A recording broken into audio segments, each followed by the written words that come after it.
En este video te voy a explicar el presente simple de una manera muy sencilla.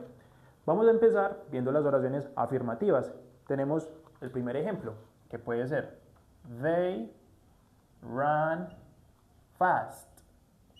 Ellos corren rápido. Resulta que las estructuras en oraciones afirmativas se componen de el sujeto, el verbo y el complemento. Si quiero decir esta misma oración, pero utilizando el sujeto she, pues digo she runs fast. Como pueden ver, hay un pequeño cambio en el verbo correr. Y es que cuando utilicé el sujeto she, se le agregó una S al final al verbo. Y eso ocurre ¿por qué? Resulta que hay unas reglas, de hecho son 3, que rigen el presente simple. La primera es muy sencilla y nos dice que si el verbo termina en S, SS, X, SH, CH u O, se le va a agregar al final al verbo ES. Tal es el caso de fix, el verbo reparar.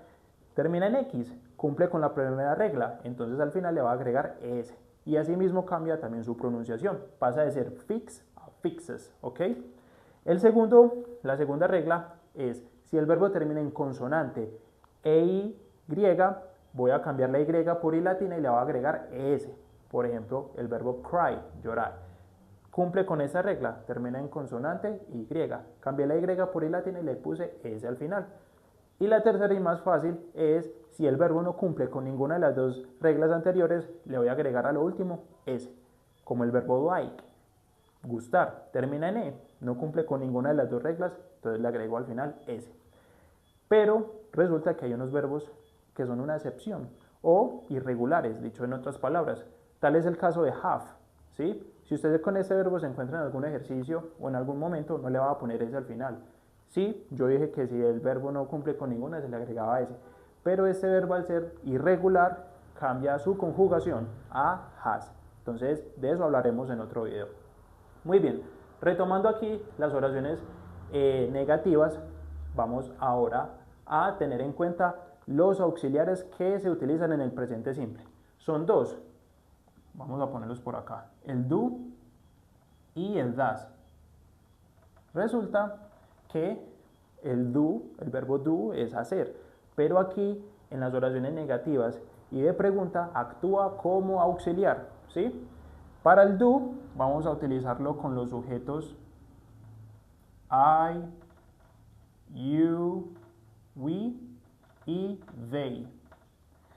Y con el das las terceras personas en singular, she, he e it, ¿ok? Ya con esto ya podemos armar las oraciones negativas y de pregunta. Entonces vamos a pasarlas a negación. Si quiero pasar esta oración, they run fast, a manera negativa, simplemente utilizo los auxiliares. Entonces ya pasaría a decir they, el sujeto. Aquí voy a utilizar el auxiliar. ¿Cuál es el auxiliar del they? Es el do. Do, la negación, not, el verbo, run, fast. Y listo. Puedo decir they do not run fast o de una manera contraída y que les recomiendo que digan they don't run fast, ¿ok? Ahora, resulta que si quiero decir esta oración she, lo mismo el sujeto, pero aquí como estoy hablando de ella, entonces ya voy a utilizar el otro auxiliar, das, ¿ok? Y aquí tengan algo en cuenta, el verbo ya no se conjuga, se deja quieto. Entonces digo, she doesn't run y el complemento. Como pueden ver, el verbo aquí ya no se le tiene la S. Ahora, si quiero decir esta oración de manera interrogativa, ¿cómo la hago? Vuelvo y utilizo los auxiliares. En este caso se ponen de primero. Entonces, quiero decir, ellos corren rápido. Simplemente digo, do they run fast? Como pueden ver, utilicé primero el auxiliar, el sujeto, el verbo y ahí el resto. Y lo mismo si quiero utilizar y cambiar esta oración a interrogativa. Ya diría, does she run fast? Y listo. Eso es lo que hay que tener en cuenta del presente simple al momento de conjugar los verbos, que recuerden, son solamente para terceras personas en singular y en oraciones afirmativas. De resto, los otros sujetos se dejan quietos.